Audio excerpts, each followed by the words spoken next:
um exército de vencedores. Aliste-se já. Capítulo 5. Pedro Dong. Tema desta semana: as estratégias de Satanás. Meta de hoje: leitura das páginas 71 a 75.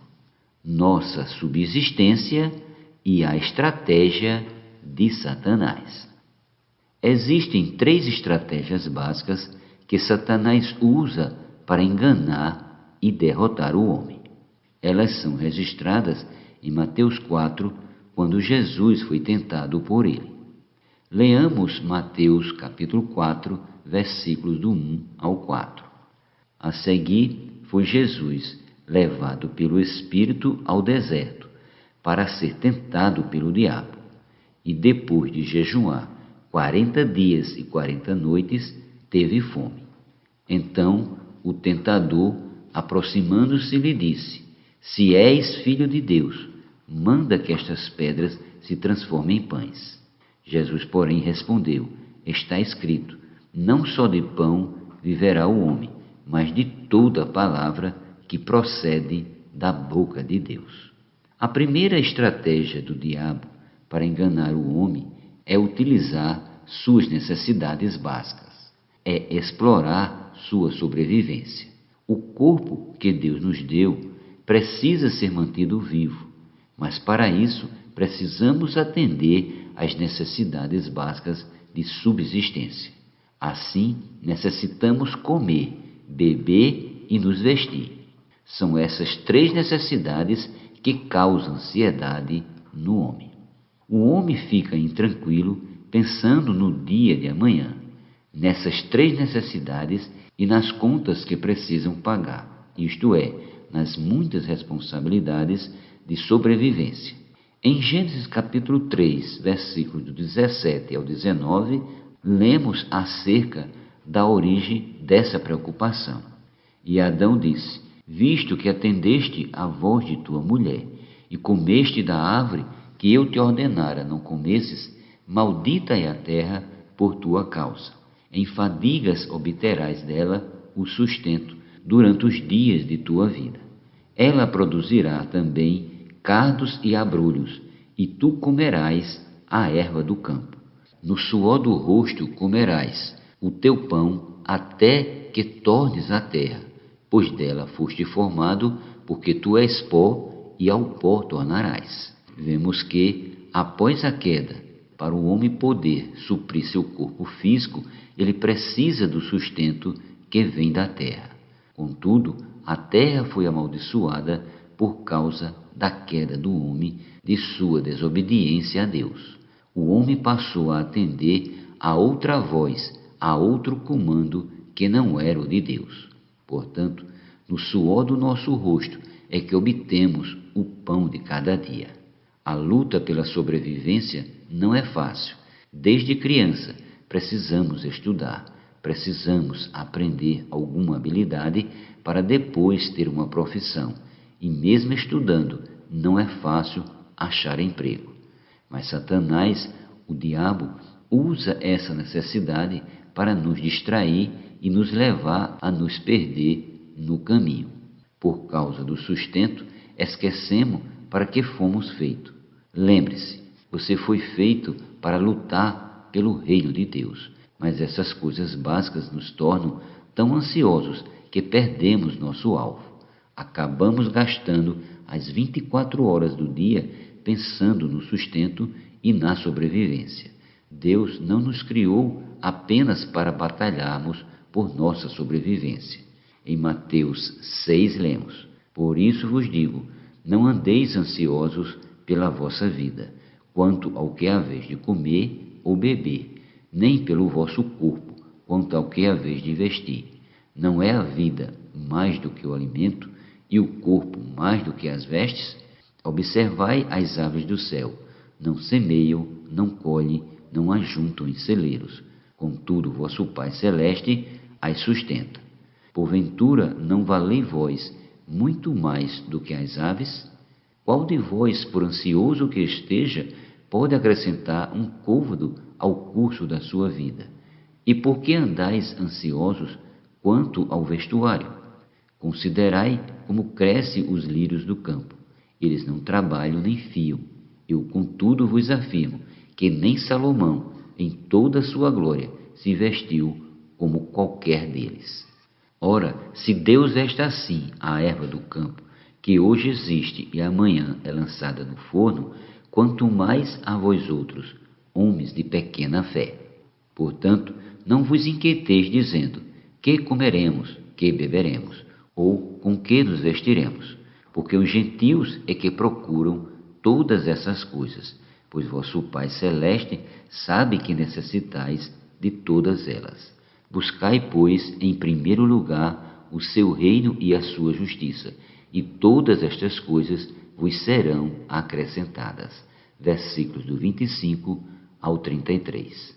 Se fomos criados para fazer a vontade de Deus, para restaurar seu reino aqui na terra, será que ele não irá nos sustentar?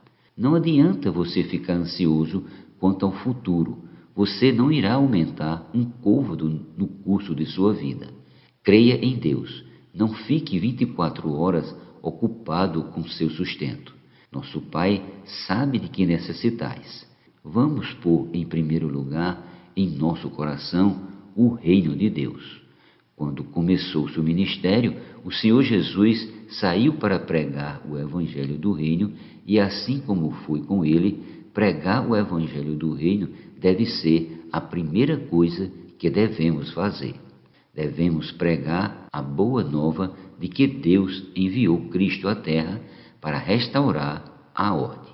Por meio do evangelho do reino, colocamos as pessoas debaixo da autoridade única de Deus. Esse evangelho é poderoso. É esse evangelho que nossos comportores dinâmicos estão espalhando nas ruas por meio dos livros.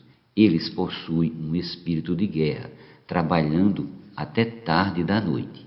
Eles estão na frente da batalha para pregar o evangelho do reino e terão seu galardão.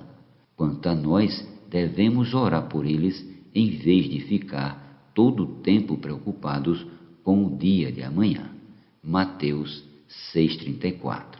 Nossa sobrevivência não deve ser nossa preocupação principal. Não deixemos que Satanás nos engane, mas busquemos a vontade de Deus. Como fazemos isto? Por meio de sua palavra, pois não só de pão viverá o homem, mas de toda a palavra que procede da boca de Deus. Mateus 4:4, parte B. A palavra é o que realmente nos sustenta e nos alimenta. As outras coisas Deus proverá. Vamos amar o que está em primeiro lugar, o reino de Deus e sua vontade. Paulo declarou a Timóteo: de fato, grande fonte de lucro é a piedade com o contentamento, porque nada temos trazido para o mundo, nem coisa alguma podemos levar dele. 1 Timóteo capítulo 6, versículos do 6 ao 7. Nós precisamos pôr em primeiro lugar a piedade, que é parecer-se com Deus. É um viver que tem a realidade de um filho de Deus, que tem a vida de Deus em seu interior. É um filho que não tem meramente conhecimento bíblico, mas vive a realidade do reino dos céus. Essa é uma vida de piedade com contentamento, ou seja, uma vida que expressa a Deus e está contente com a situação que Deus lhe coloca. Muitos, no afã de buscar o que comer, beber e vestir, acabam caindo na busca de riquezas e mais riquezas. Amado leitor, esse não é nosso objetivo aqui na Terra. Nós não trouxemos nada para este mundo e nada levamos dele. Os grandes imperadores, os ricos do passado, enterraram muito de suas riquezas com seu caixão, mas de nada vale isso, porque não conseguiram levá-las consigo. O apóstolo Paulo ainda adverte: tendo sustento e com que nos vestir, estejamos contentes. Ora, os que querem ficar ricos caem em tentação e cilada, e em muitas concupiscências insensatas e perniciosas, as quais afogam o homem na ruína e perdição. porque o amor do dinheiro é a raiz de todos os males, e alguns nessa cobiça se desviaram da fé e a si mesmos se atormentaram com muitas dores.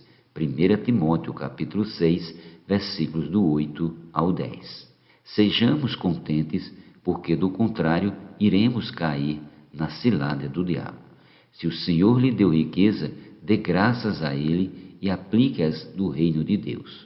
Oferte para que a obra de Deus possa prosseguir, para que possamos encerrar esta era e colocar os inimigos de Deus debaixo de seus pés. Contribua para isso e suas riquezas terão fruto eterno. O Salmo 23 nos traz bastante ajuda nessa questão. Leamos. O Senhor é o meu pastor, nada me faltará. Ele me faz repousar em pastos verdejantes. Leva-me para junto das águas de descanso. Versículos do 1 ao 2. Se temos o Senhor como nosso pastor, por acaso nos faltará o que comer, o que beber e o que vestir? Certamente não. Esse salmo fala de pastos verdejantes e nossa ideia é que o autor estava referindo-se a grandes campos verdes, semelhantes a pastos utilizados na agropecuária. Mas, na verdade, o contexto em que foi escrito esse salmo era bastante diferente. Ele foi escrito por alguém que vivia no Oriente Médio, na região da Palestina. Essa região não possui nenhum espaço como os pastos verdejantes que imaginamos. Nela, uma boa porcentagem da terra é formada por desertos. Sendo assim, o que seriam os pastos verdejantes ali? Se fôssemos uma ovelha que se preocupa com o que comer e o que beber, iríamos morrer ansiosos, porque nessa região não existe fartura como há nos pastos que costumamos conhecer. Ali, as ovelhas precisam depender totalmente de seu pastor, pois é ele quem sabe onde encontrar pastos, já que não chove durante a maior parte do ano. Contudo, a Palestina é banhada pelo mar Mediterrâneo, e apesar de ser uma região desértica, a brisa vinda do mar sopra e traz umidade às encostas rochosas. Essa umidade condensa e começa a cair em gotas ao redor das pedras das rochas. A água que desce junto às rochas faz brotar grama e o pasto começa a surgir debaixo delas.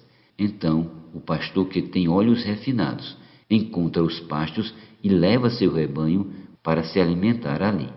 Portanto, as ovelhas que vivem na Palestina dependem totalmente do pastor para achar pasto.